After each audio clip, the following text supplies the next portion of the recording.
Yeah, baby. Yeah. The Mac is back with another video. Hello, the initiated. My name is Markus Junnikkala, and today we're checking out Infinite Guitar by Emergence Audio. What is this thing? Let's go to the website to learn a bit more. So this is subtitled Textural Electric Guitar. So very simple, clear, clean, concise. Now you basically know what it's about. Full price, might as well get this out of the way as it's right here. $229 is going to be the full price. And then this intro sale, which is going to end on November 18th by the looks of it, at least at this stage. This is a couple of days before release, so some details might change, but I'm guessing this is staying. Intro sale price is going to be $149. So percentually, that's percentage-wise, I should probably say, pretty considerable. So if you like this, that's a pretty good deal. And you have until November 18th to decide, but as we all know, this demo is, of course, going to be so completely, it's going to bring complete clarity to you that you won't have to wonder after this. Of course.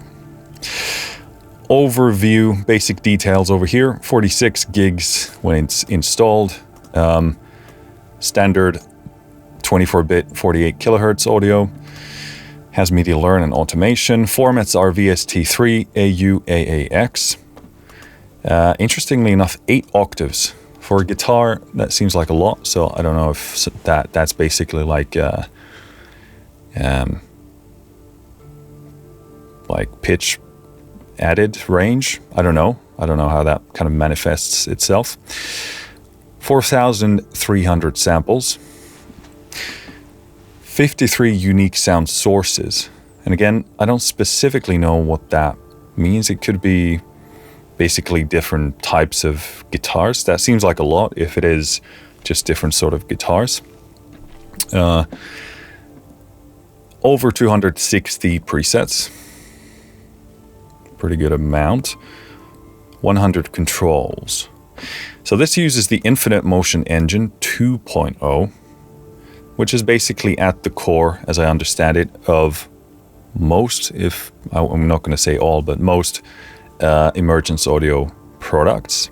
It's basically the engine in which they build their libraries right now.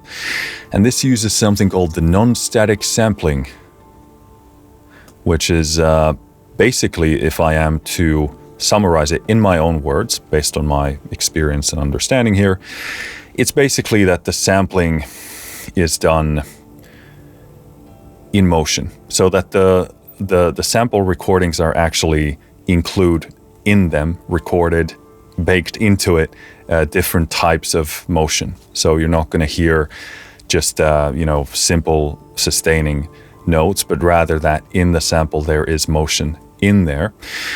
And based on my experience with the other libraries, these are actually really, really well done. If you've been watching any of my reviews or demos for any amount of time, I really like this sampling approach because it is really difficult to achieve that type of a sound with just, engine trickery. So if you actually have interesting texture, interesting motion, baked into the samples themselves, then it's going to amount to far greater textural gains, but also this sort of X factor, a sort of human element, and also realism, of course. The trick, however, is how do you make those samples in such a way that they glue when you're actually playing them. And how do they stack? How does the sound develop from one note to the other?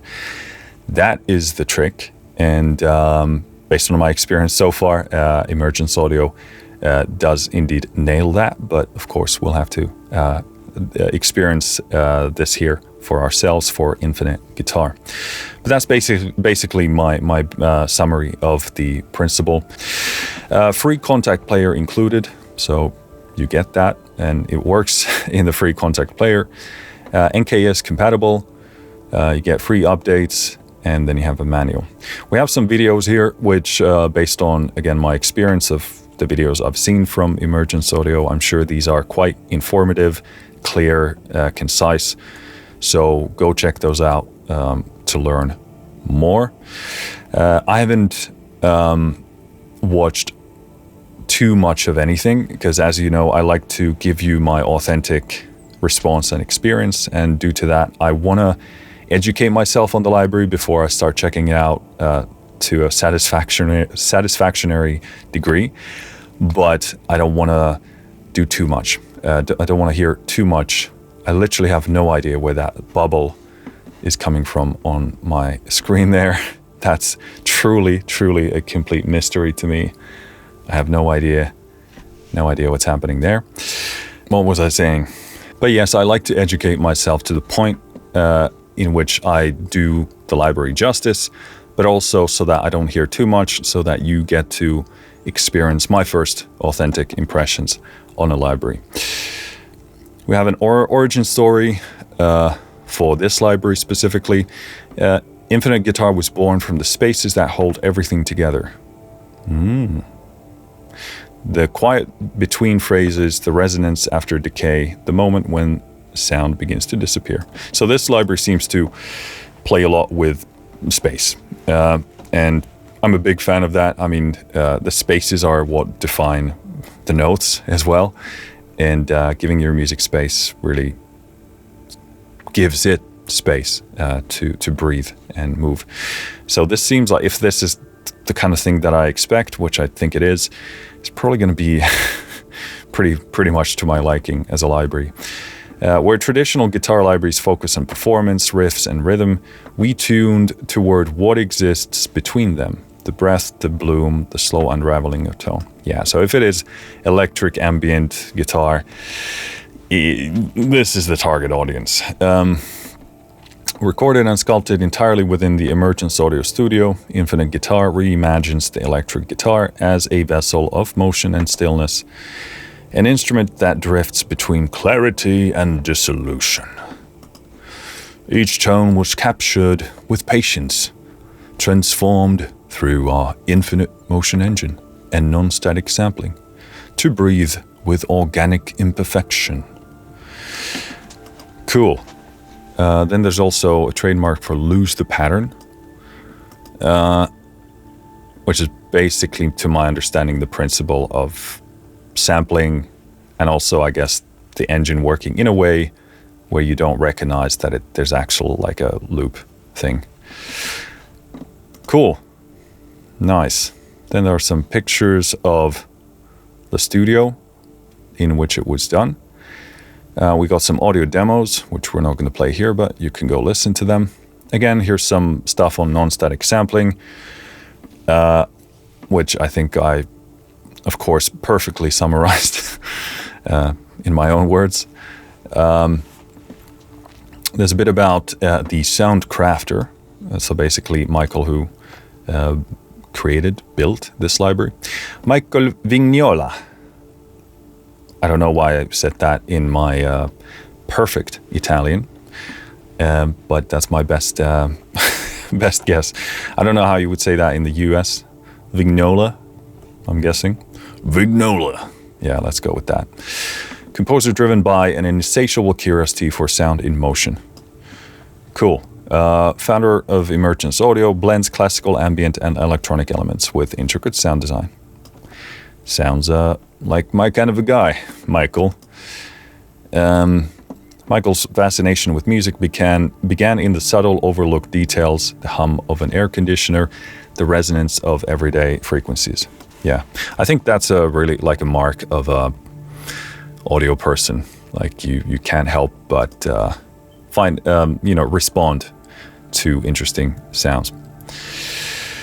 Cool. Trusted by professionals. We have, seems like are these like testimonials?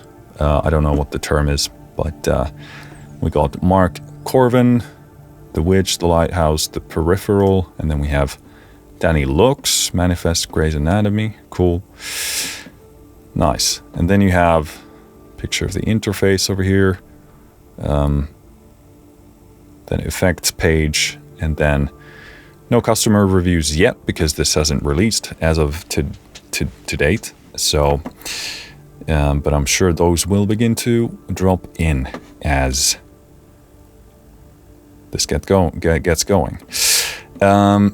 Just a couple of words, like from my own experience with Emergence Audio. This is the first library that I am checking out from them, but this is not a company that I'm new to. I think, it's so hard to estimate time now. I think maybe a couple of years ago, something like that. I think the very first thing that I saw was Quantum, which is basically a very interesting synth. They call it an ambient textural synth. And again, uses the same engine, the same sampling philosophy. But I was struck by how good it sounded, and I was very interested in it. And basically ever since then, I've been following what they're doing, and really happy to be checking out Infinite Guitar today. Also, in preparation for this video, Michael was kind enough to send over to me some other libraries to check out, some of these string textures, Quantum as well, Infinite Upright, and Obsidian Brass, Vela Woodwinds, just so that I can sort of get to understand the Emergence Audio experience and sound a bit better, which I think was very kind of him, and also makes a lot of sense if I have to dive into this one as well. So just kind of briefly summarizing that experience as I was testing these libraries, I'm very, very impressed. I think, like I said, the sampling philosophy is great. I subscribe to it myself, and I think it's one of the best sampling methodologies out there. And it, again, leads to these kind of X factor results that not only sound realistic, but also give this kind of human quality to them. And again, if those samples are done correctly so that they remain playable going from note to note, and they're sort of stitched and glued together, or put together in a way that allows them to flow naturally, then it's an amazing approach. And I'm happy to report so far anything that I've tried or played does that. And also, so far they've had like a very full, juicy sound, very, very, very nicely balanced, but also a great sense of ambience. A lot of the sounds that I tried out were sort of quite big and reverberant, and I'm happy to report that they indeed have that very nice ambient big sound. Cool. I think that is it for the website. Let's go ahead and close Chrome here. And I'm going to take myself into the DAW. So, what is the agenda today? As always, I just aim to play as much of this to you as possible, which practically means we're going to try and play as many presets as possible. And if we're going to do any tweaking, we're going to do them on the basis of the presets. But again, this is not going to be a hyper technical video, so if you're looking for that, better to look for something else. I just want to give you an idea of what this thing sounds like coming out of the box. In terms of transparency, Emergence Audio did send me this copy, so thank you to them for doing so. Also, this video is done in collaboration with Emergence Audio, in the sense that I am being compensated for my time that it takes to create this video. That being said, all opinions are my own, both in good and bad. I haven't been asked to say anything one way or the other, nor would I ever do that.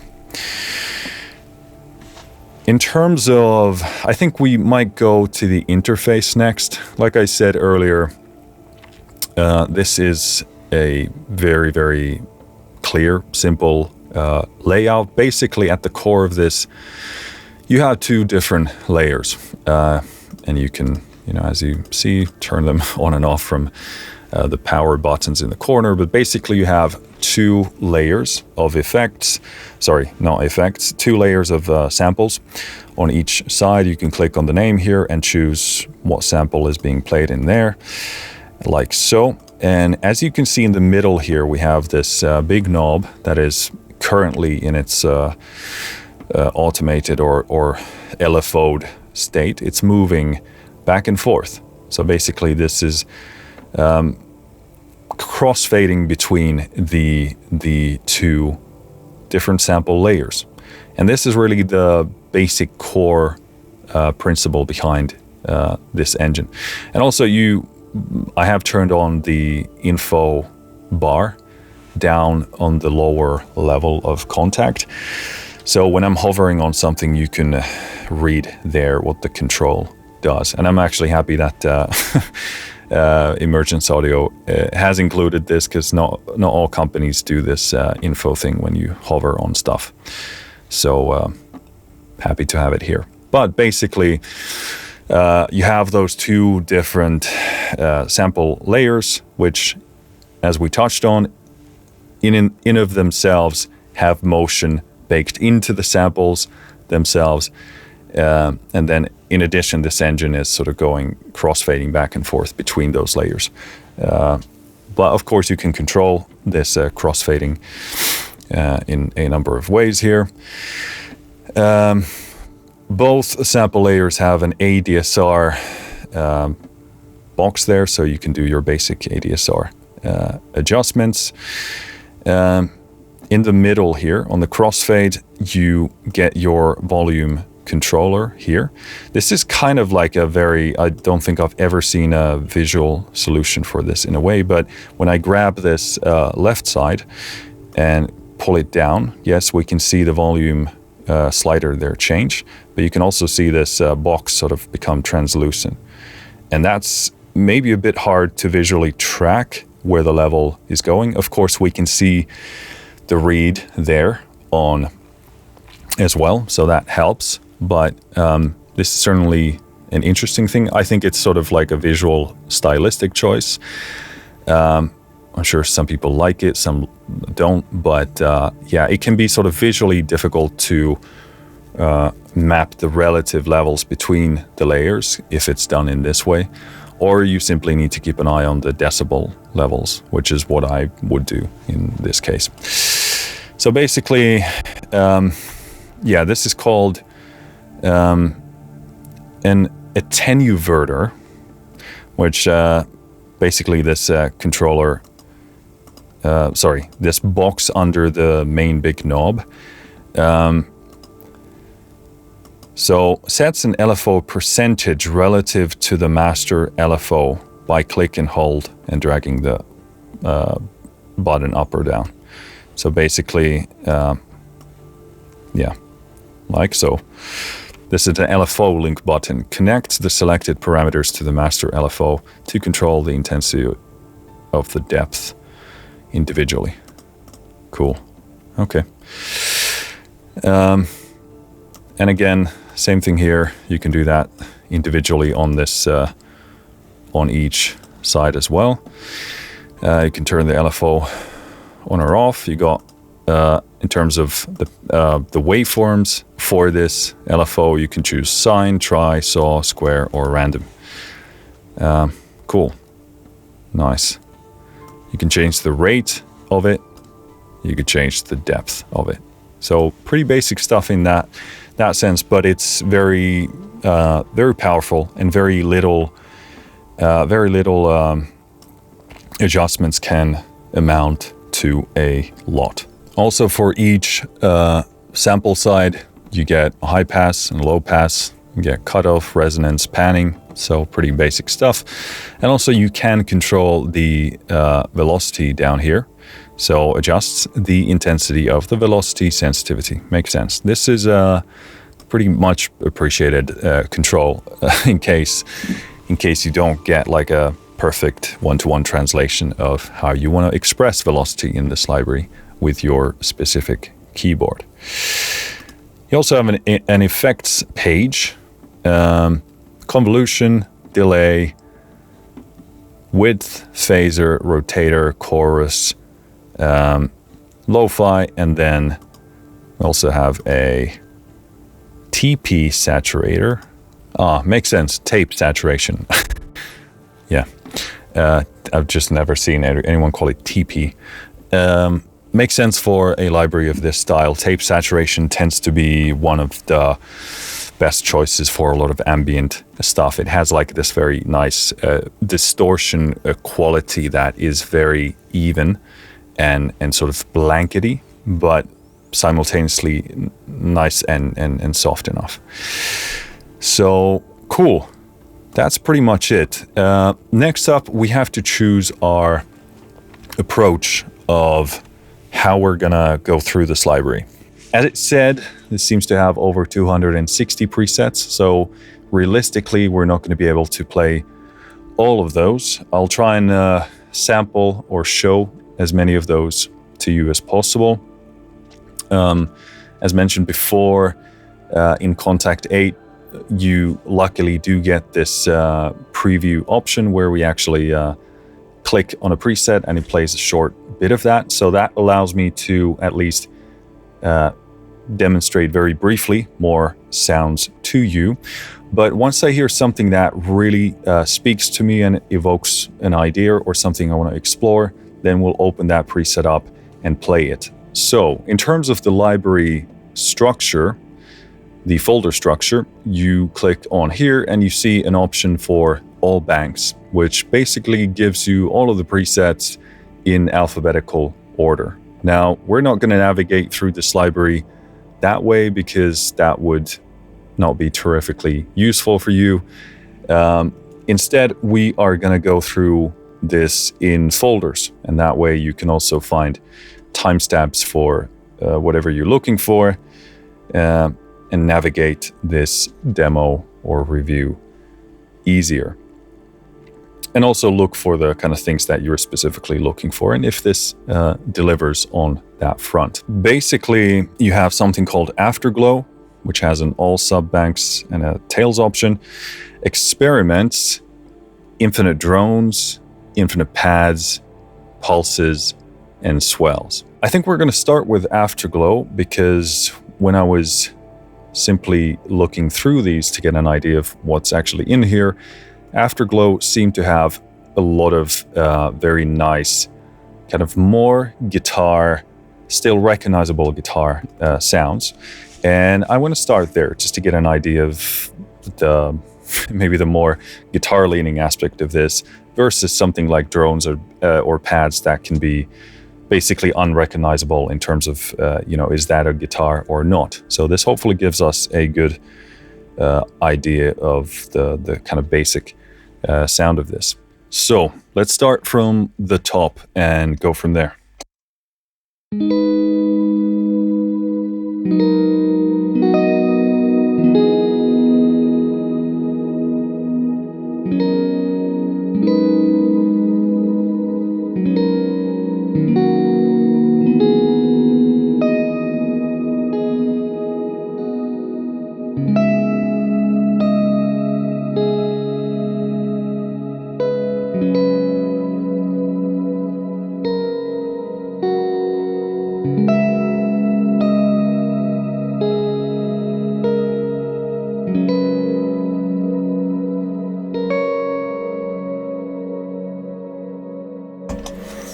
Beautiful, beautiful sound. I would probably make the reverb a bit less overlapping so you can actually recognize more of the chord changes, but that's obviously adjustable.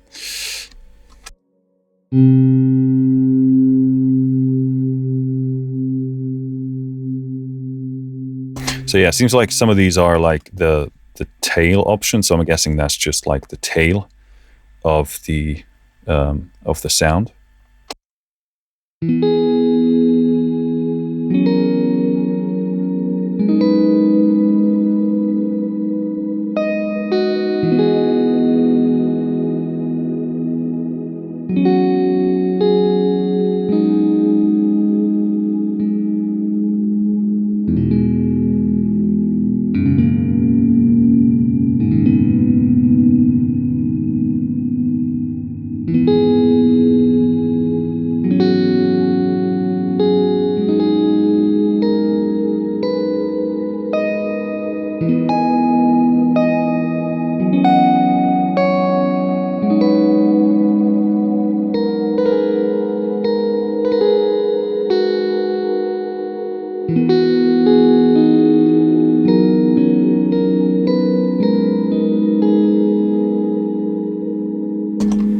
Yeah, very good.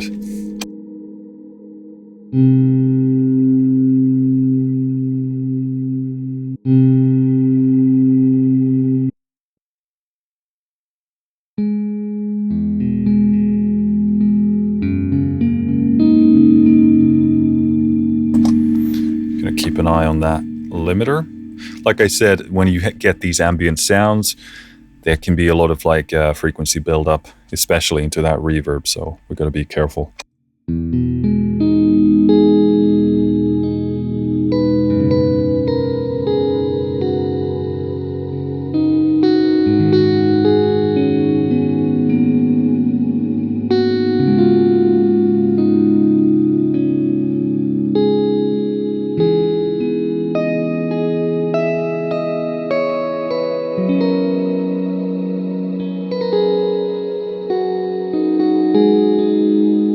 Yeah, these play really beautifully. Always like when I'm checking a guitar library, it's with excitement and also like dread, because it can, I don't know what it is, but it can be very difficult to sample the picking of the guitar and then have it, have enough, I don't know what it is, but have it actually feel like a guitar once you get it to the hands of the player.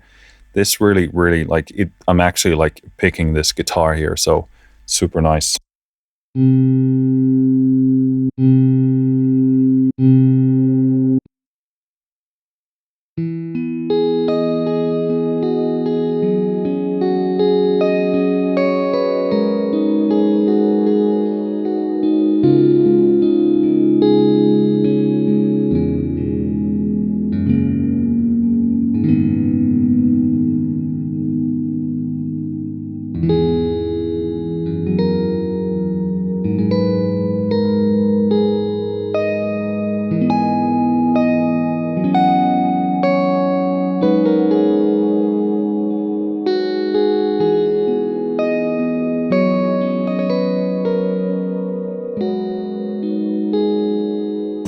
Yeah, very nice. Subtle differences there in the pick style, but that's very nice.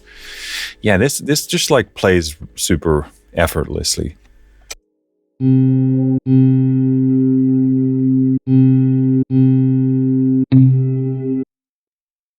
we have a muted one here?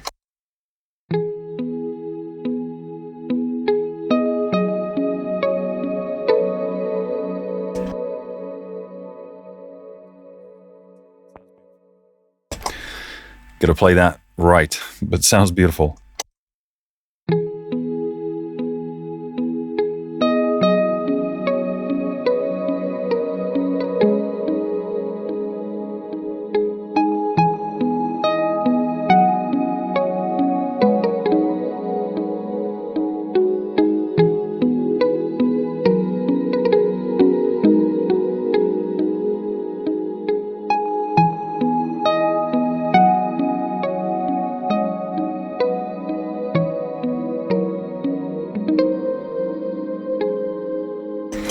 Beautiful, especially here when the muted pick really sings with the reverb there.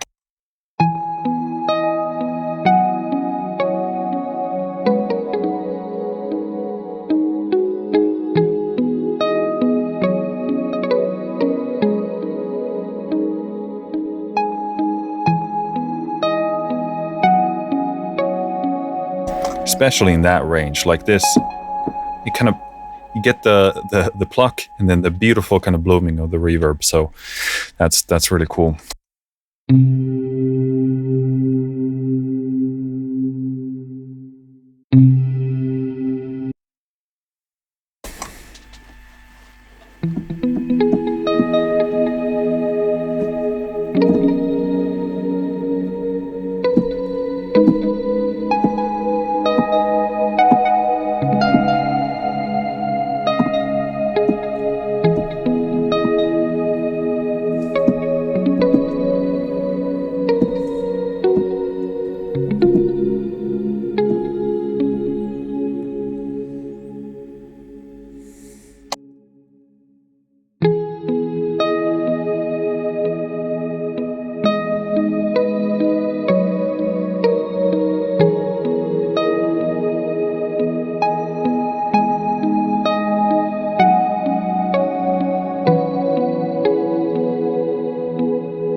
Very cool.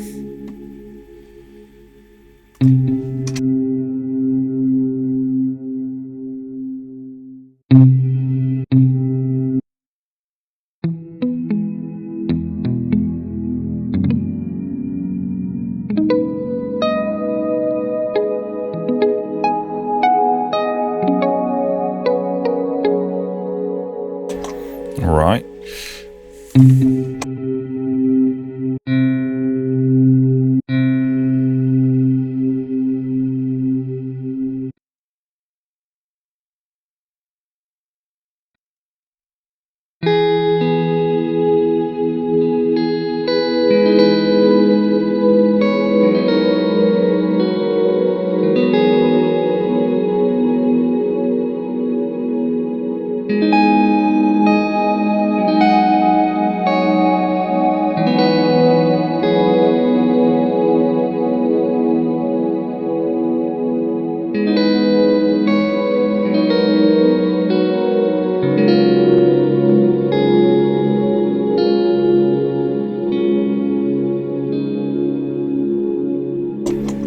Yeah, that pick is really nice. I love how this top end really sings.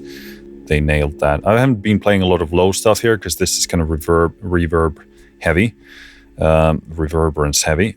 So it does get kind of mushy, but I do enjoy the tone here as well.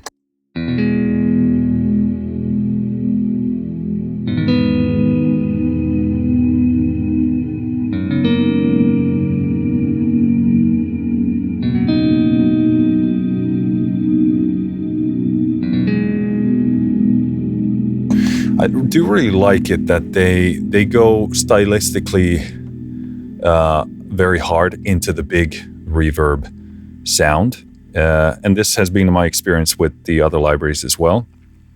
And I really appreciate it because these are sort of unapologetically about ambience and the appreciation of space, yes, but reverb as well. And of course, you can always dial it back, but I really like how these go into that, like communicating to you that, hey, these are pretty like ambient libraries.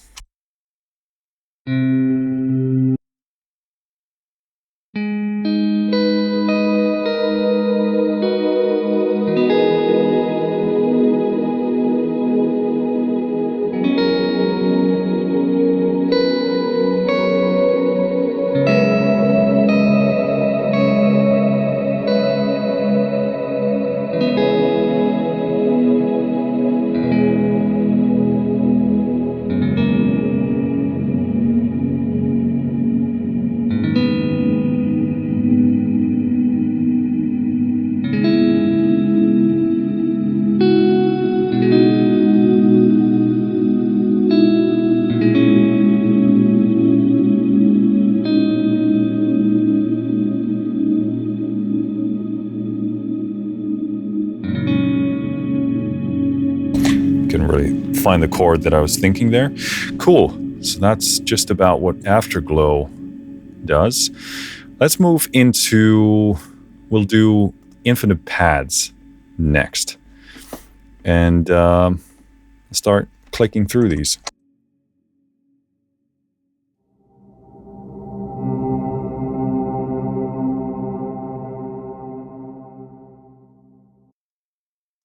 Sounds promising enough.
Cool.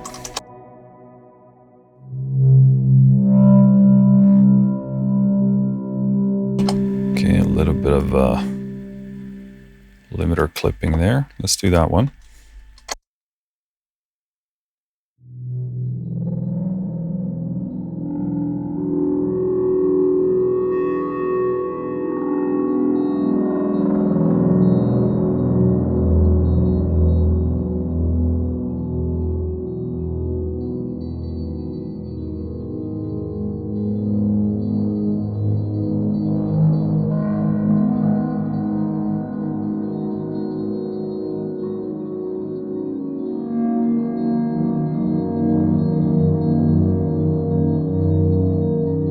I actually really like this because this is one of those more unassuming, subdued thing you would put in the back to kind of establish, let's say, a character's state of mind. This is not like super flashy or big, but it's like we get this beautiful wall of distortion that's coming in. If we look at here, you're probably dealing with that tape saturation there. I actually want to turn that off to see what this sounds like without it. But a beautiful, it perfectly establishes the mindscape that we are in, but it's not overwhelming. It's like it's super important that in a scene like that, for example, if I was to establish the internal depression of a character or whatever it is, that it would be in the background there. And that's really because a lot of the time when you create sample libraries or buy them, you play, they're just trying to be like super big and impressive, but that's only one aspect of a musical interpretation or the purpose of music. So it's really nice to have a spectrum of different type of sounds that actually establish different sort of soundscapes.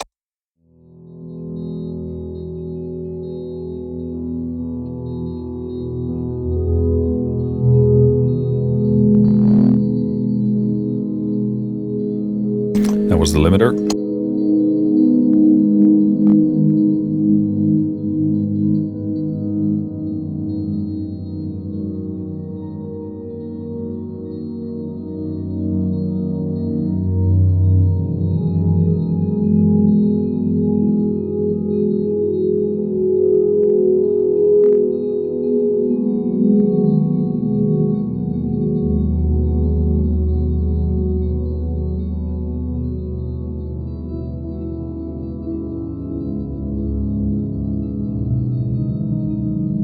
Yeah, that's beautiful. Probably not like I don't know, maybe you get it or you don't dig it, but yeah. And again, the clipping there was from the limiter. Again, when we have these very resonant, fluctuating ambient sounds, some of them are gonna blow our output. But yeah, I really like this because it's like very difficult to create that level of emotional impact, but still with so little sonic information.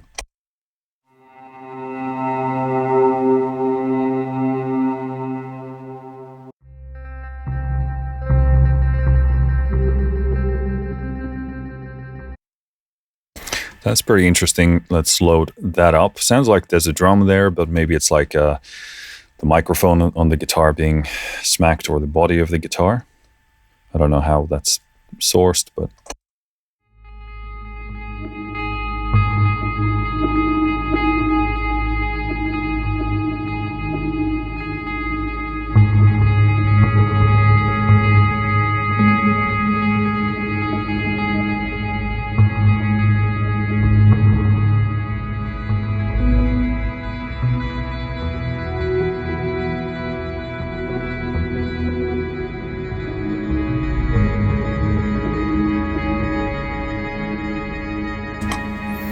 Cool. For that, I would probably, the higher shimmering guitar, I would probably switch it to like a sample with a more of a motion, because that gets a bit static.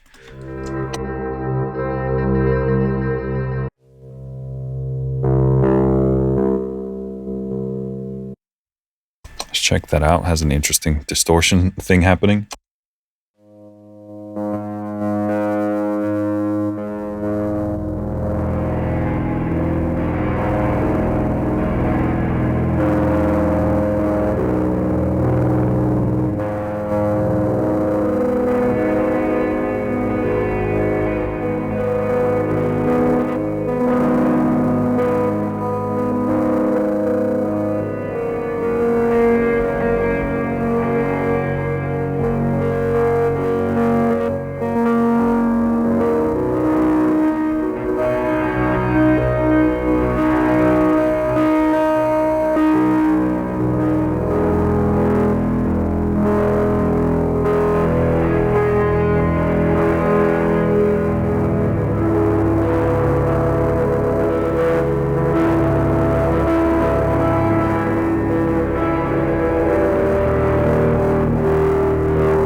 really liking that. This like a beautiful use of distortion or saturation here.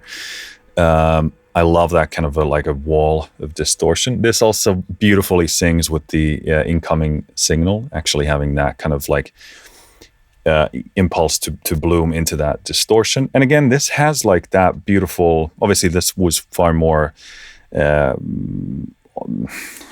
less unassuming sound, but this, it has like a beautifully controlled, what's the word that I'm really looking for here? It's like beautifully minimal, simple. It's like a I don't know what the word is that I'm looking for here. I guess what I'm trying to say, there are sounds that are like huge and vast, and there are sounds that are small but maximal. Like again, this has a lot of power, a lot of like emotional charge, while being, is the word going to come to me? I guess kind of like modest or humble. Someone who has a lot of power and capability, but doesn't, put it all out there, and has some self-respect, I guess, in that regard.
Yeah, a lot of the time when you click on these presets for the preview, they seem to be a lot louder than what you produce on the Velocity on average. Of course, there's the volume control there as well, but even so.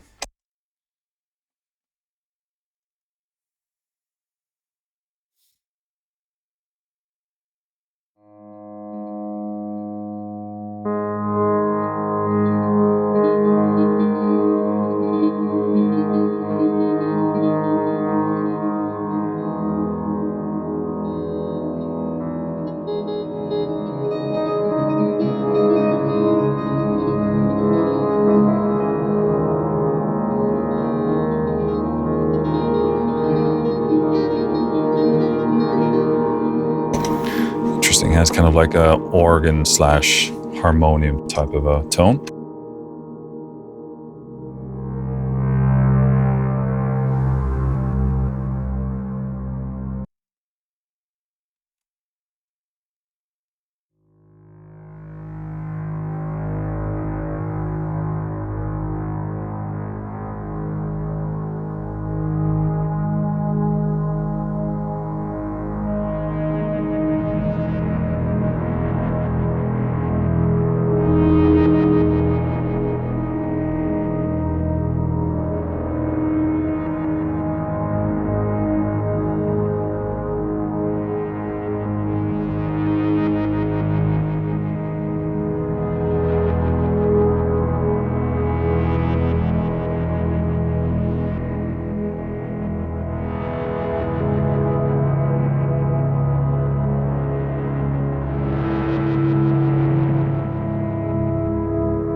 Really liking that. Creates like a sort of high-tech, futuristic vibe, that reverse guitar.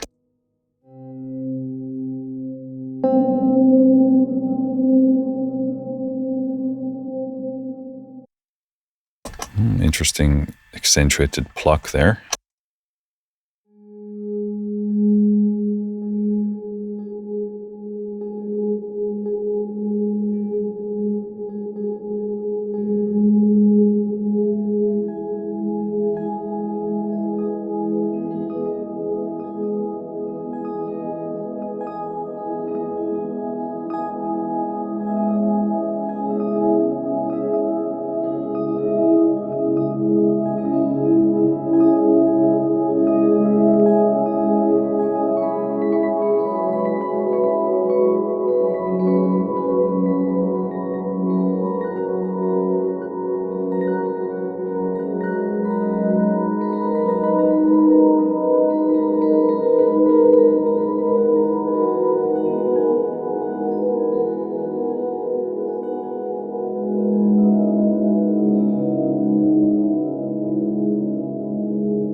Yeah, super cool. I dig this kind of stuff.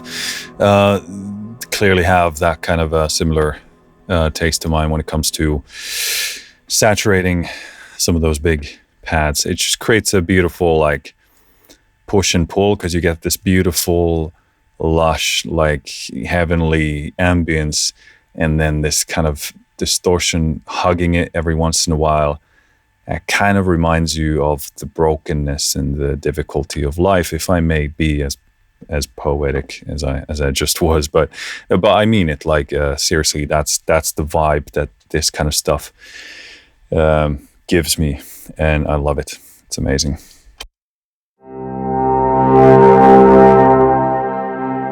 That is the limiter crapping out.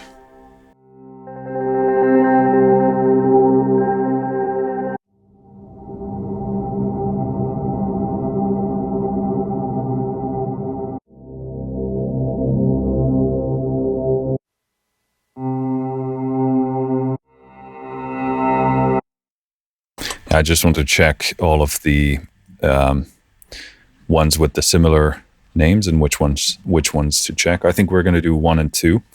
And again, I actually like this approach with a lot of presets, that you basically see that they've created a preset and then they took that same preset and made some tweaks to take it to a different direction. And I actually like that, because then you get sort of these nodes where you can then branch out into different directions. And it's very useful when you're writing a piece and then you have a good sound, but you're wondering, could it be, better? Could it be improved upon? So in those kind of cases, and it's useful. And also, I should say that a lot of the time, the sounds are fundamentally quite different. So, but let's do these two.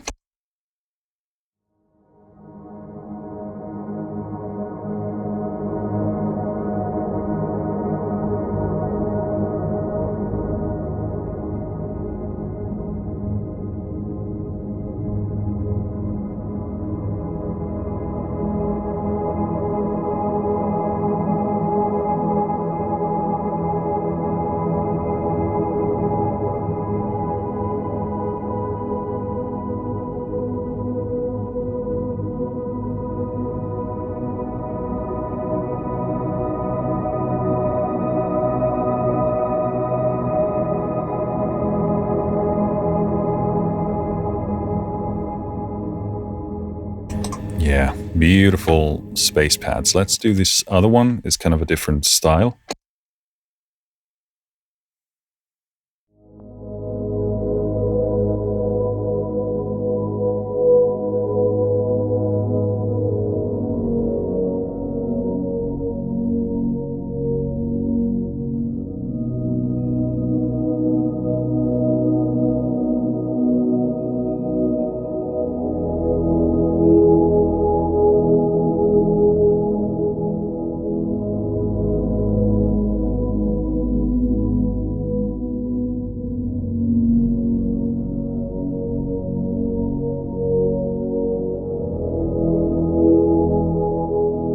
Yeah, that nails really the balance between the low and the high, because you want the high to sort of like come at you very strongly, but not be overbearing, but kind of establish that bottom.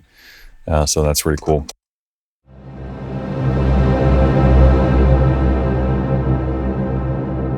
Okay, well, we have to check that out.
Very cool. I mean, I'm a sucker for big space pads, so that's really, really nice.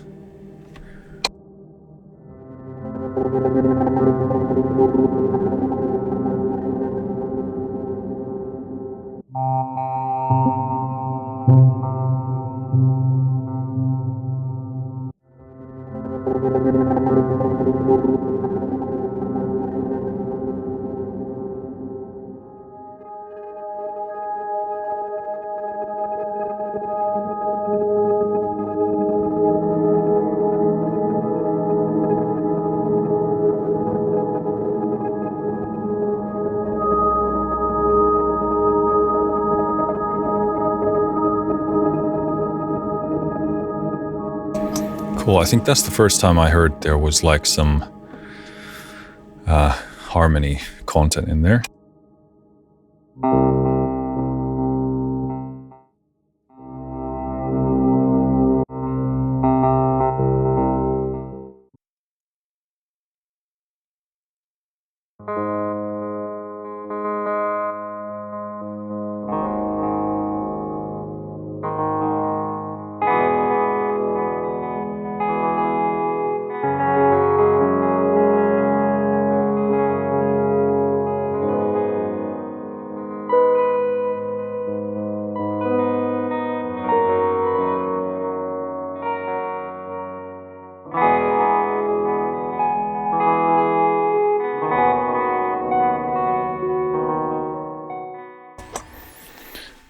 nice plucky stuff.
That one had like a pulsating quality to it. I know we have the pulse folder separately, but interesting to observe.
Yeah, very cool. This is my kind of favorite stuff in the pads here. We get these like big spacey walls of sound, but a hint of that like heaviness of that grit and that growl in the distortion department.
Yeah, that's going to be one of my favorites in there. I actually got to start also favoriting stuff as I go through these libraries. Um, super, super cool. Like, it's pretty evident to me that in terms of like pads, to my taste, this does like the big spacey thing with the perfectly.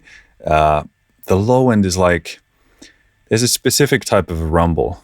It can't be too overbearing, but it should be like tiny bit ominous, like, hey, I'm here and big shit is coming your way. And then you have this beautiful layer of distortion as well on there. So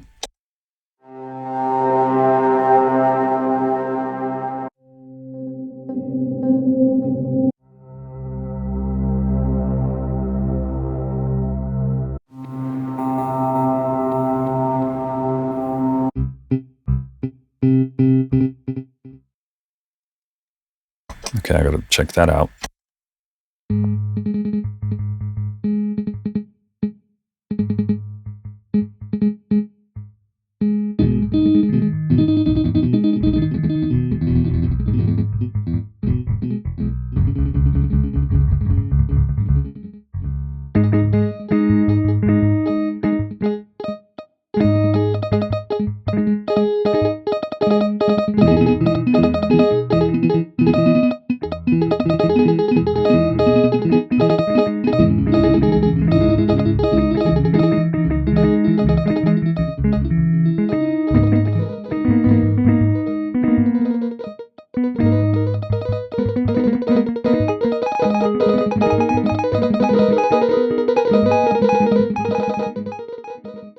Really like this kind of stuff. You can do a lot of really interesting textures and patterns with that. Sounds like there's maybe some stuttering effects being used there, but very cool. Or like a granular stutter buffer using thing.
Yeah, love this kind of stuff.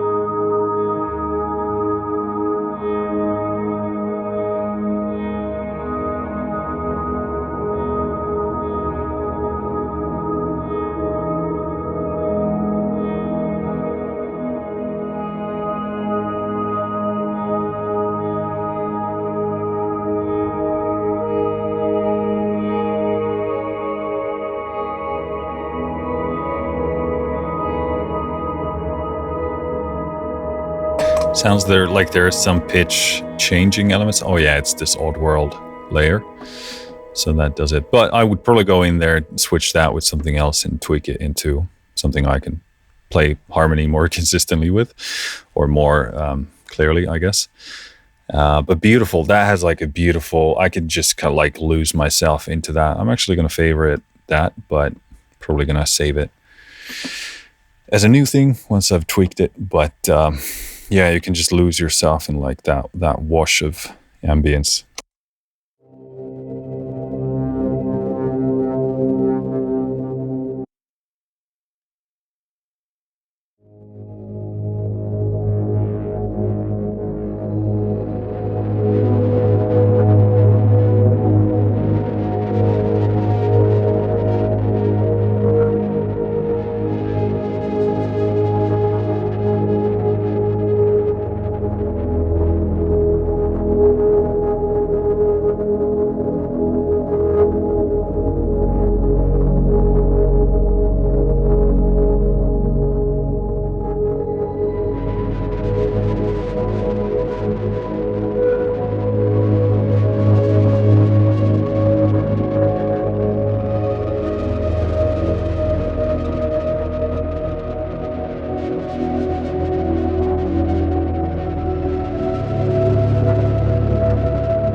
Yeah, I mean, this is the kind of stuff, like, I really think this nails it perfectly. And also there's something about, again, this has a quality of it where it's sort of, when I say modest, it's not like a like it's praise. It's not like a criticism. This has this kind of refined mellowness to it, like a refined. It's like like when a person is sort of well put together, but don't make it a big deal. They have this kind of like underneath. There's a lot more power to them. Doesn't this make any sense? I don't know, but this has that like controlled maturity, I guess, is what I'm looking for. It's not trying to be like crazy, stupid, flashy. And yeah, that's a big praise in my book, because these sort of, it makes them sound very grounded and solid.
Really cool. This is the first pad so far, or first anything in here, that is going clearly for like or has a more like a synthy sound here. And I actually kind of like surprisingly realized it. I was like, hey, that's actually, that's the case. And that, I like that. That's really, really good. And I think that's a good thing for a library to have up its sleeve, even if it's, you know, going for that guitar type of a sound. Because, you know, guitar is one of those instruments that can really, through a lot of different processing, like effects, etc., can become a lot of other things, certainly very synth-like. So, yeah, and that's working superbly well. So, really liking that. I hope there's more of that in here as well.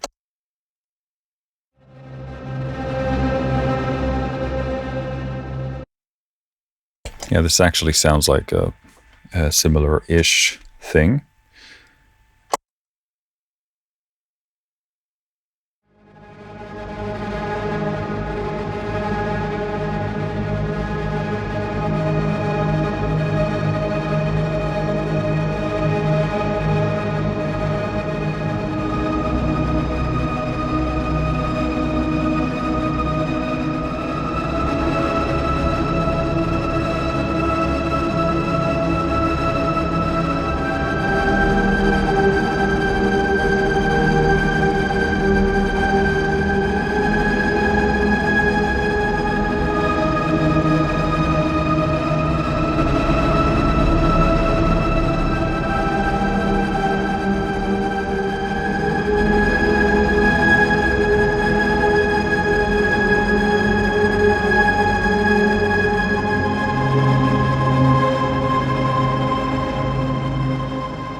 So this is a really cool sound, very kind of torn, scattered, and you can see from the big knob in the middle, crossfade control, it's going crazy because we have a random thing here and it's set to go around pretty fast. And that creates like a very torn sound. This almost reminds me of some of the sounds of like, well, there's a company called K Devices, for example. They make really cool stuff that just like chews and tears things apart really nicely. But yeah, this reminds me of some of that kind of stuff. Really, really liking this because it's like it sounds torn, but it still keeps together really, really nicely. It doesn't like tear apart or sound. I'm actually quite impressed how smooth it sounds. It doesn't sound nasty or harsh at all. So that's really cool. I hope there's more of that in here.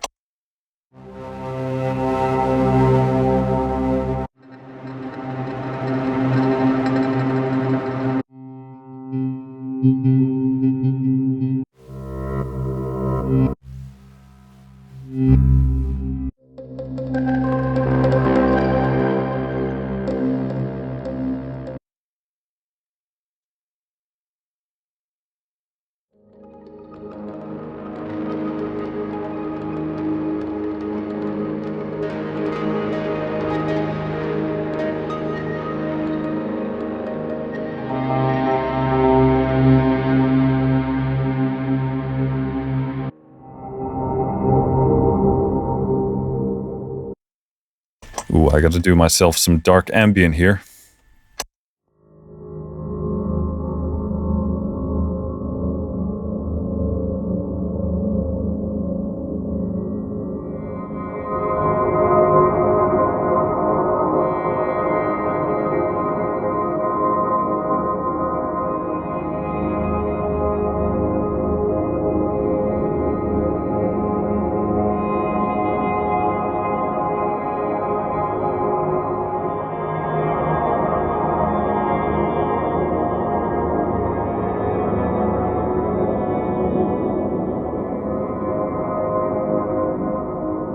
Cool, that also goes like a dark space thing as well.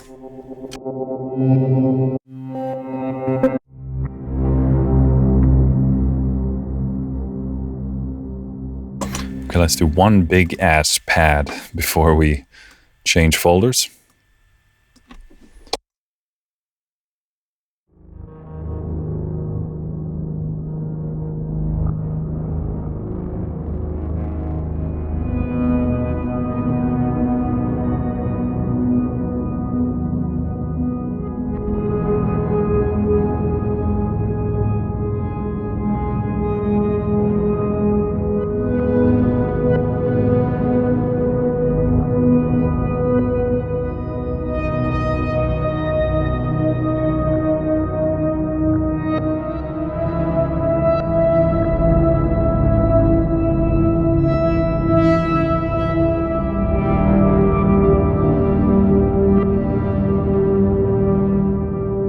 Okay, there was an element there that changes pitch. Cool.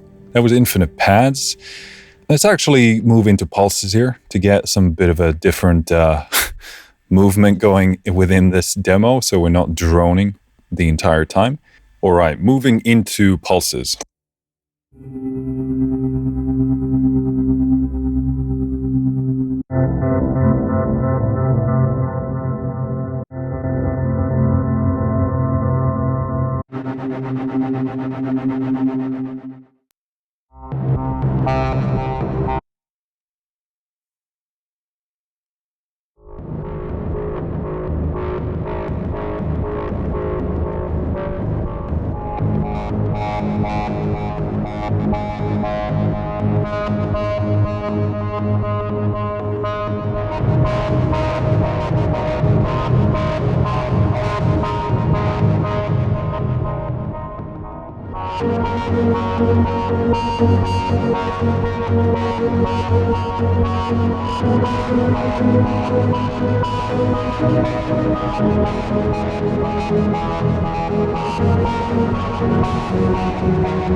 Some of those peaks were catched by the limiter because this is very percussive in nature, but absolutely love this. There's a perfect amount of grit and saturation on top of that kind of that percussive element bites perfectly. But this is also a great example of a sound that is, again, it's kind of like unassuming. It's not being like brr, brr, trying to be the biggest driving bass in the world.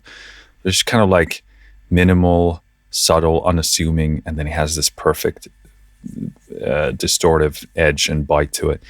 Really good for like a lot of like maybe futuristic tech type of drama stuff.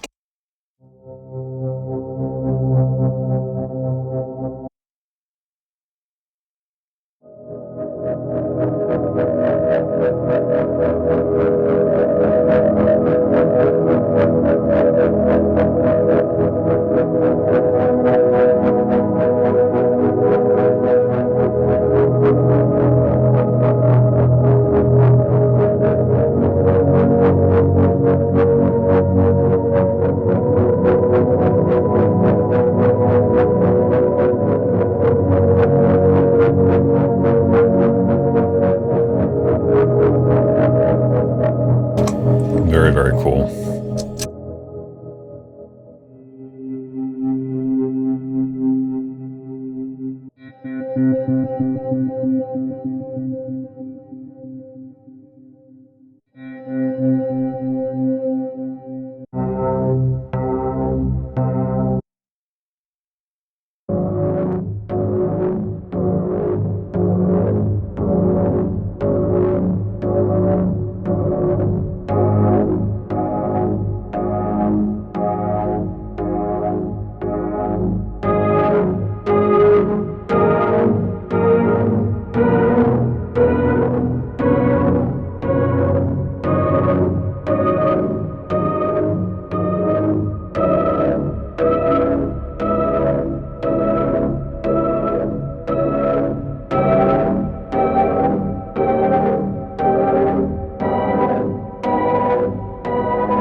Very cool. Has that kind of metallic side tone to it. I wonder if it's this this convolution doing most of that there, but super nice.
Very cool. Again, let's favorite that one.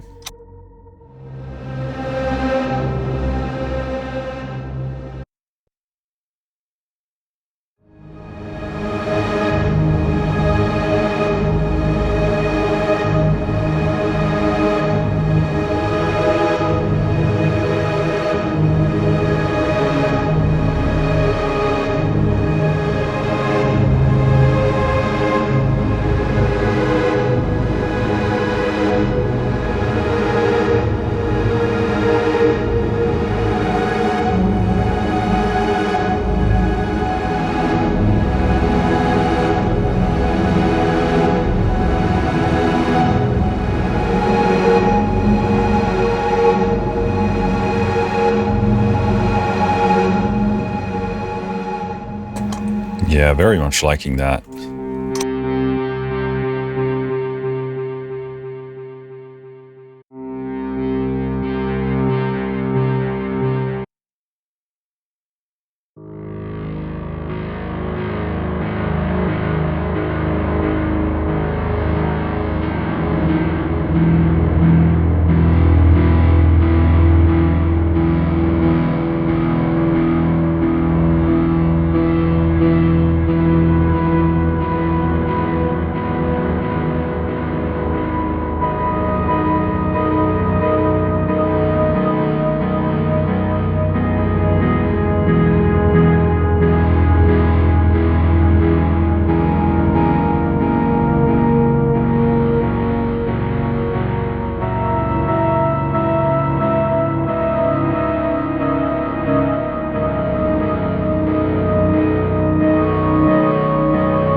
Gorgeous.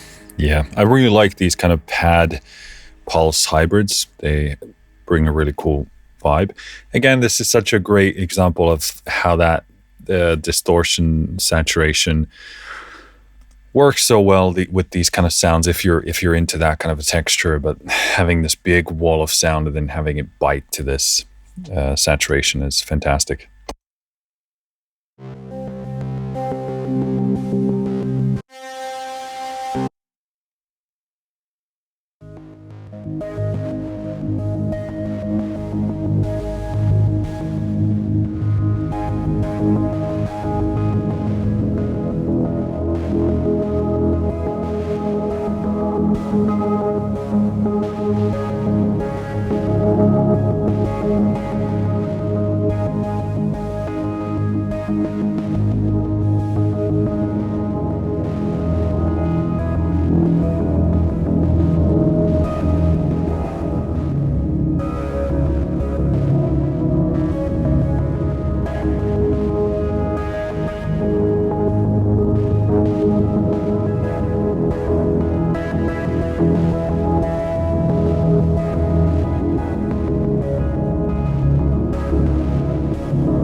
Again, a great example of a sound that is sort of maximally emotionally conveying what it's going after, but has this kind of easy, subdued character, but simultaneously this very tangible wall of sound that you can grab a hold of.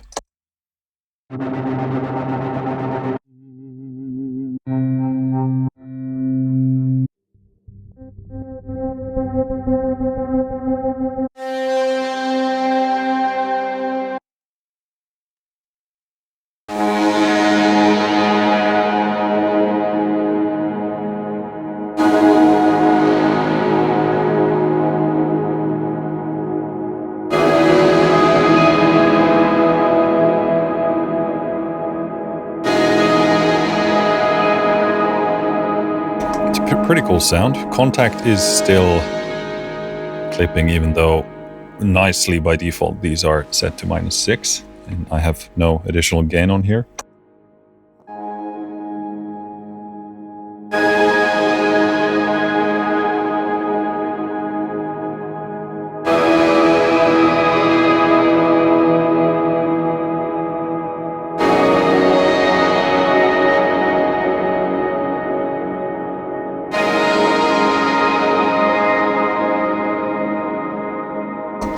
Really cool tone, really cool texture. Cool. Let's do Swells.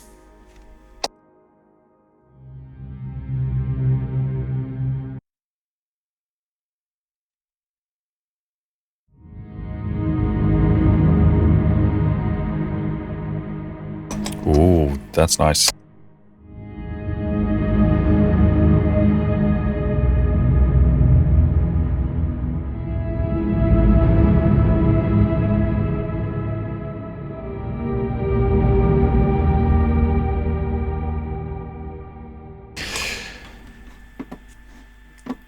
Based on that, I'm expecting this to maybe be one of my favorite folders here.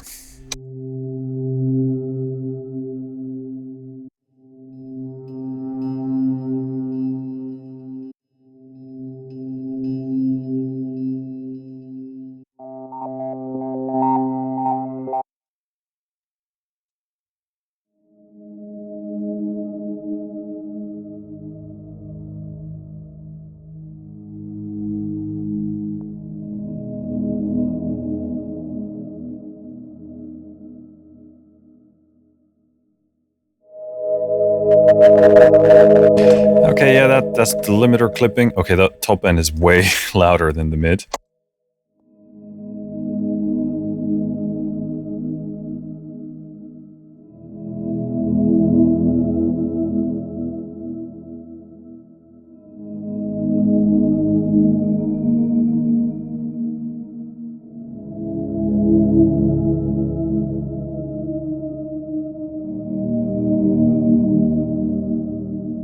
Again, it's such a nice place of like just enough information to make you feel the right thing and no more. So these are really good for cinematic cues.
Really liking this. Here the effects are really superb. You get that distortion, but also that lo-fi effect gives a perfect amount of kind sounds like a sympathetic rattle with the sound itself, but simultaneously obviously gives off this kind of vibe that things are breaking. That's really, really tastefully done. That's one of my favorites in here.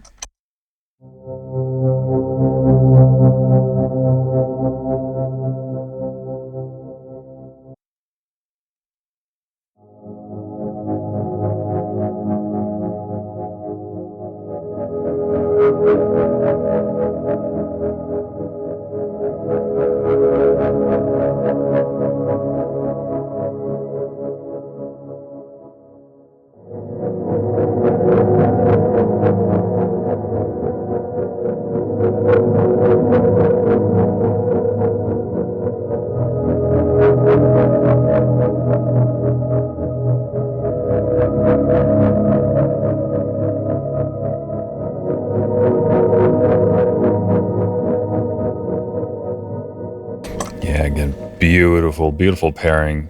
That distortion, just that saturation sounds so good there.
Yeah, very cool. These I love how these swells move. Like to me, they obviously have a predetermined flow to them. There's a start and an ending and a fade out, and that innately is inspiring. And they kind of push me to a very nice place compositionally that I enjoy. To have that motion, to have that natural swelling, and then I can respond to that and move about.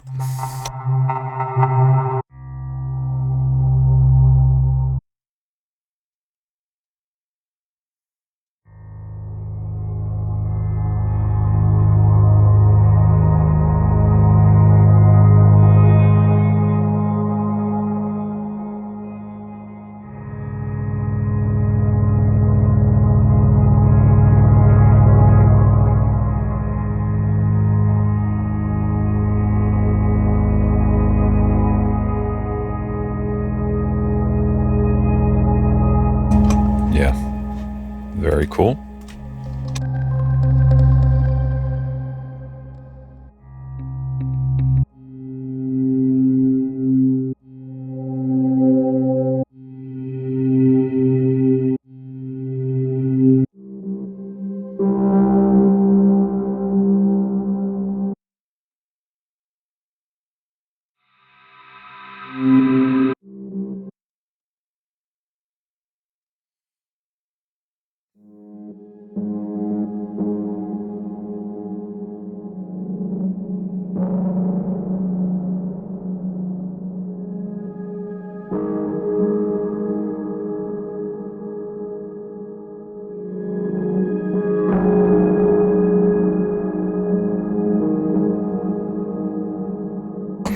Actually like that.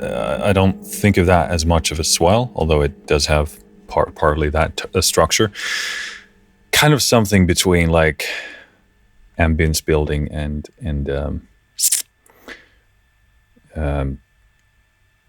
more tonal stuff. Very, very cool. Let's do infinite drones next up. I'm very much a drone type of a person, but we'll see how these play out.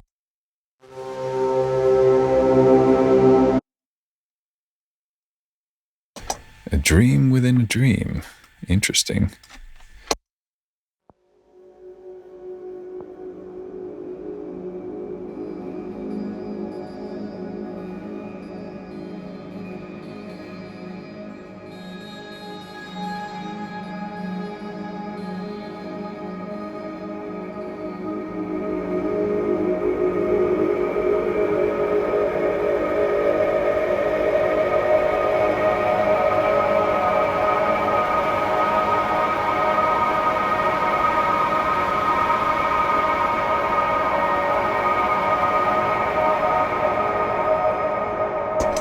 Very much liking that.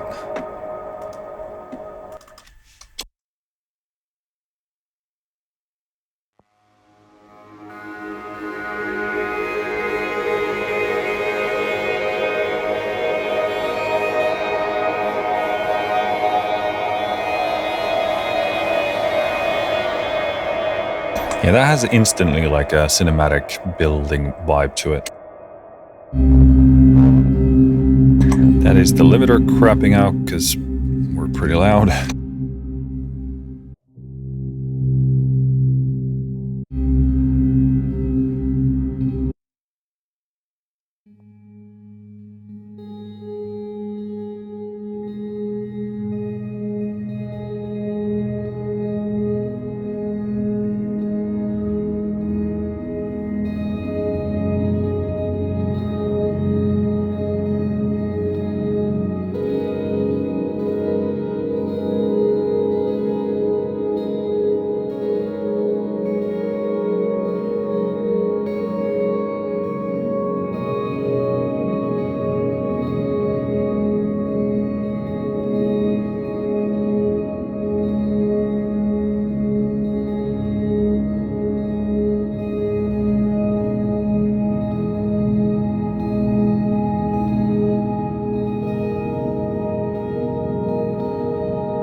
Very much digging this. This is like the best type of kind of noodling, moving ambient thing so far. Like in terms of drones, I think of like more droney stuff, but these move.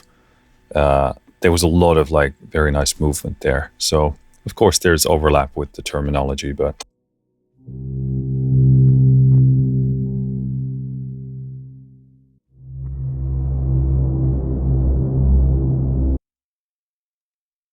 I mean, come on, we have to do that. And I already favorite it based on that single note.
Yeah.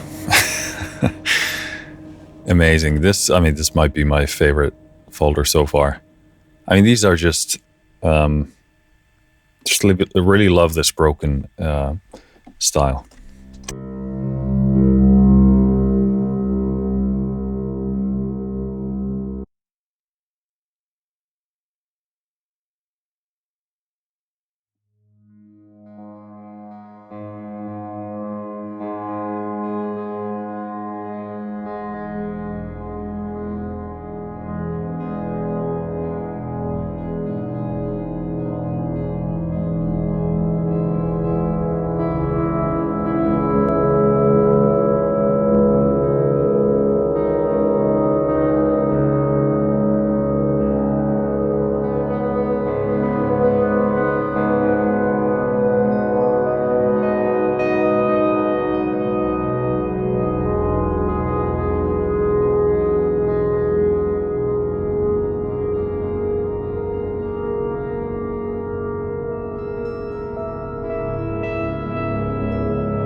That's the limiter.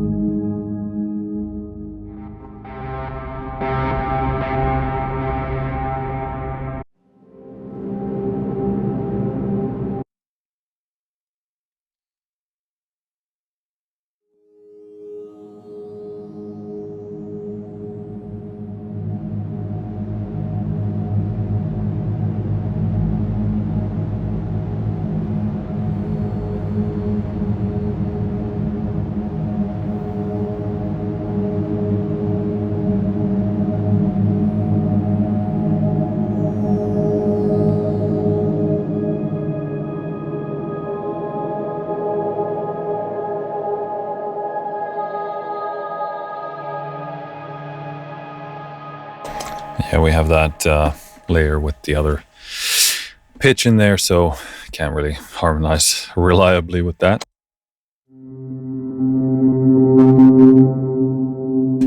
Limiter crapping out. Some of these are really quiet, so I need to boost them quite a bit.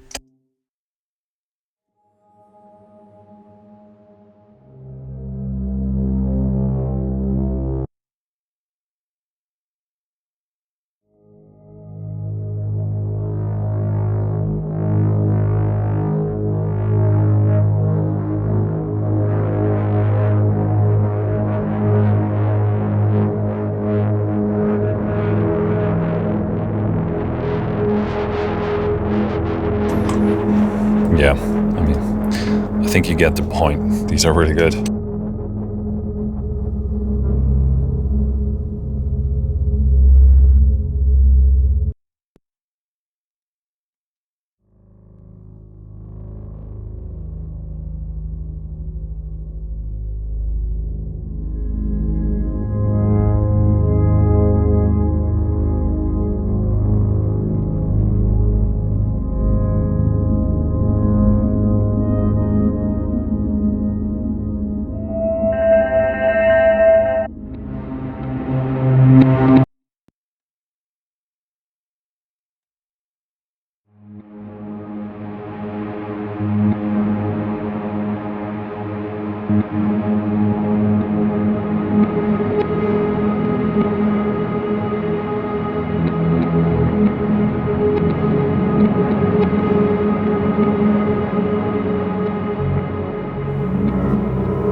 Yeah, I mean, these have really good, beautiful heft to the low bottom end.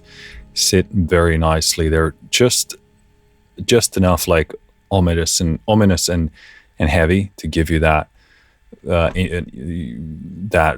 feeling of, okay, I'm interested, and like you have my focus, which is really tough to do. Last folder, experiments.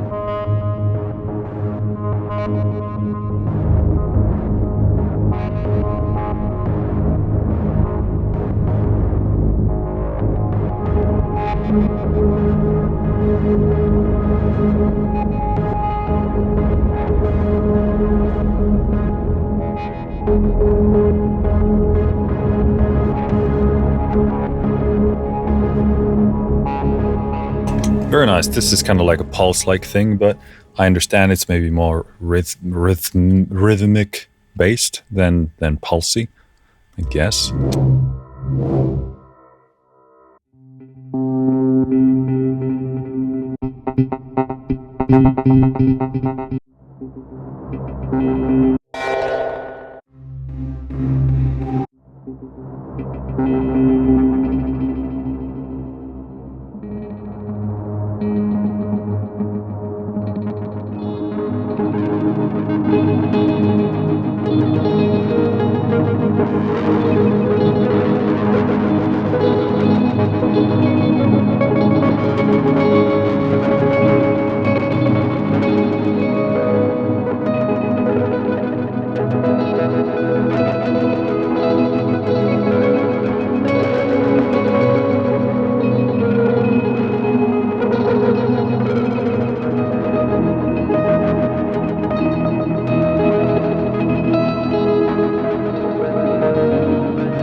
Very cool. I very much enjoy this random pattern when it comes to this crossfading. It seems to work in this concept really, really well. I like the kind of a bit torn and sparse tone that it creates. That's very good.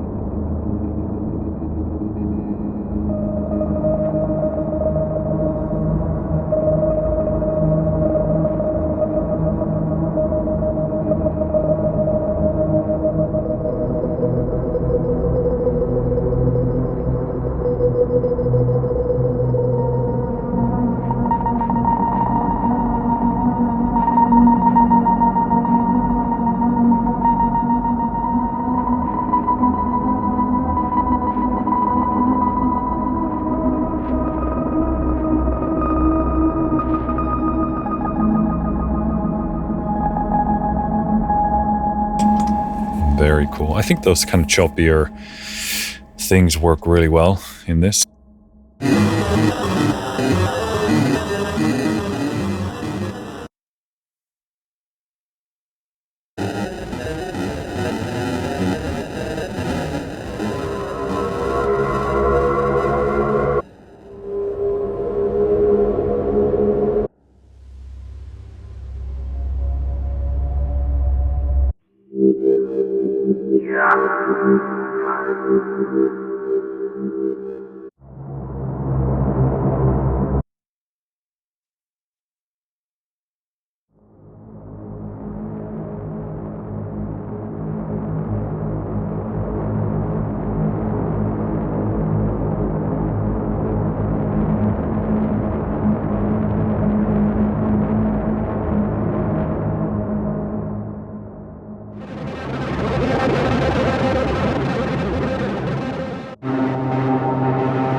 Yeah, very cool. I like that movement coming in with the noise element there.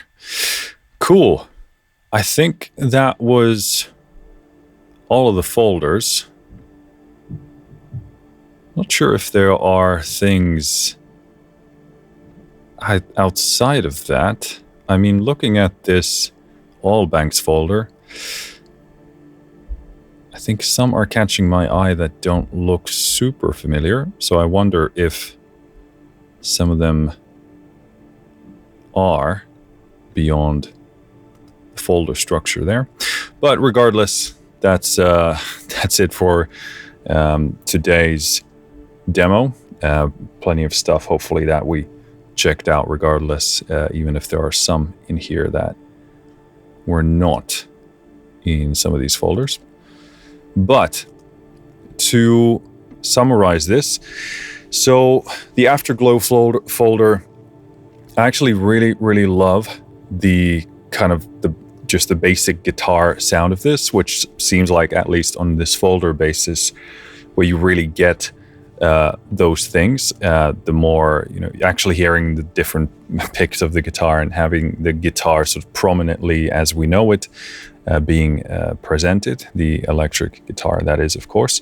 Love the sound of this. You can do any kind of like guitar ambient stuff with this, and it sounds very ethereal, ambient, heavenly. Loving this. You get a lot of different pick choices as well. They all pluck beautifully. Feels like you're actually, doing it yourself, even though I'm not a guitarist, but feels super nice. Well thought out pairings with these different reverb types here as well. So these were super solid. The experiments folder, I think a lot of the stuff in here could be probably in the other folders as well. Like a lot of it was sort of pulsating rhythmic like, so I'd probably put it there. A lot of it was drony. Sorry about that. Really cool stuff. Some of it is super like ambient, but maybe you could put it in the drones there. The drones for me were really good. There were a couple of in here. I mean, you see how many I favorited here, but I really like what I love about these, because I went into this folder thinking it's mainly like a sustaining drone. Yeah, I know the samples have this philosophy of putting motion into the samples themselves, but still I expected drones to be kind of simpler, droney, but these ones actually had really nice motion there, like some guitar picking stuff here. Most of the picking here that I came across, a lot of the louder pickings were a bit too abrupt to me, and I prefer these kind of more subtle, quiet picking things, which we had in this folder. And they were superb, because you can just like maybe hit a fundamental note and then kind of noodle and be up here and do some guitar harmony, guitar-based harmony on there, and it sounds really good. And there were a lot of really cool types of motion in here that I liked, and probably expected to be more like in the. Well, I guess like sometimes, pads, we call them pads, but that there's, more motion in pads rather than in drones. But it depends on your definitions, I guess. But these were really cool. In the pads, I mean, again, some of the favorites are the galactic big space pads, which I really like. This does it really well. One of the things that I think Infinite Guitar really nails is the big, ethereal, infinite, spacey, heavenly pad sound, and then having this beautiful blanket of light distortion, or that tape saturation on top of it, that kind of chews on it and breaks. And what I said earlier in my very poetic way of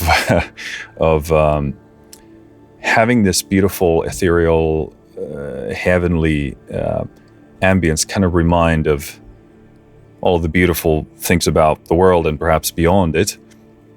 But then having this blanket of distortion there kind of reminds of the brokenness of this world and this reality, if you believe that there are different layers to our existence. But it's a beautiful, regardless of whether you think it's true or not, a beautiful contrast of this beautiful ethereal, otherworldly space, ambience, and then having this gnawing, like in a good way, like maybe not gnawing, but like this beautiful blanket of distortion on top of it creates a beautiful contrast between the broken and the perfect.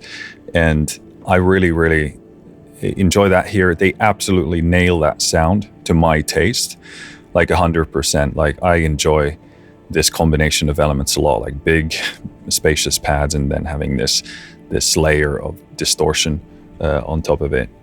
And like I said, the tape distortion is a great choice for that, because that's what I've found to be the best based on my experiments with all different types of distortion. So that one, this does perfectly. Also, one of the things I really enjoy about Infinite Guitar is that a lot of the sounds are not trying to like knock your socks off and be like super crazy, like impressive. This has like a very mature subtlety and minimalness, minimal quality,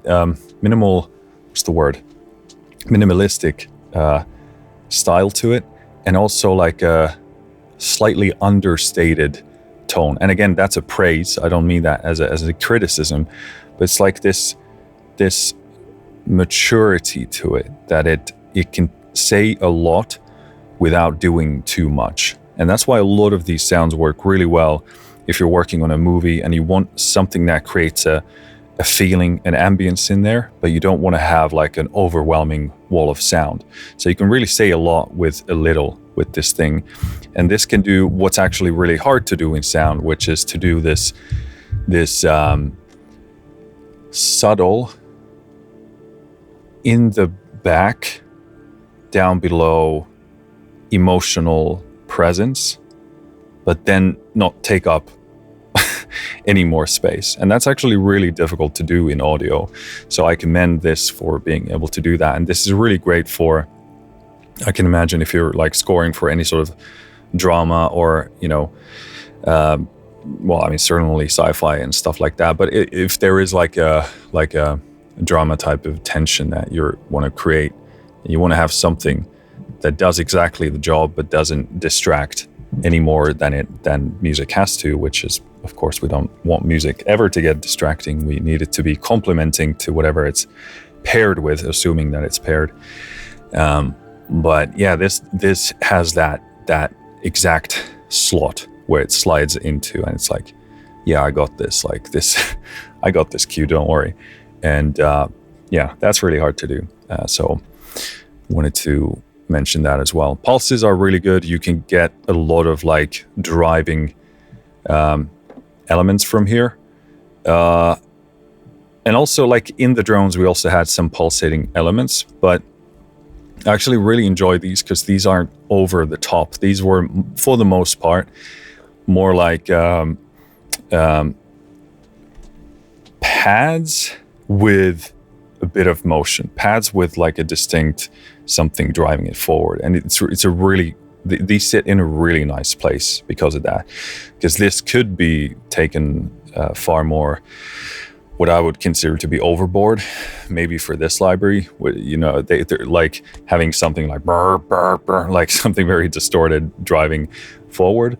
And I think it was a very smart choice to have this be like pad and ambient like with that additional movement. And a lot of the distortions in this folder were super maturely done. Like there's a perfect amount of crisp top end at the edge there to get the point across, but it's not harsh at all on your ear. So very, very, very nice. And actually a couple of them were really, I presume, really difficult to balance that way. And there was that one with the perfect amount of like lo-fi effect put on there, which gives it that beautiful broken edge. And then we have the swells, which these were really, really good. I like these as a composer. These are kind of like almost certain type of like contours. The swell is like a pre-made motion, and they give you a lot of really nice realism when you play them. And when you play them, you also kind of, as a composer, respond to the flow of it. So I really, really enjoy this type of writing and this type of work, period, overall. So I am sort of biased in that way. But these were really nice to play, because you play a swell and you hear how it moves and you respond to it. And these were very much like pad-like, in the sense that I'm thinking about these like a motion type of a pad thing. It's like pads in motion, or pads in waves, rather, maybe. So really like playing with these. These might be, again, like my preferred way of sort of doing pad-like things, because oftentimes pads can get too static. Not saying these did, but even so, like if you have great pads, you might find that you want to like lessen the tails of the notes sometimes, or find other ways to create motion. And the swells, if they're done correctly, like they are here, you can create those kind of waves of motion rather than something more static. So I really, really enjoyed these as well. Cool. I think that's it for this video.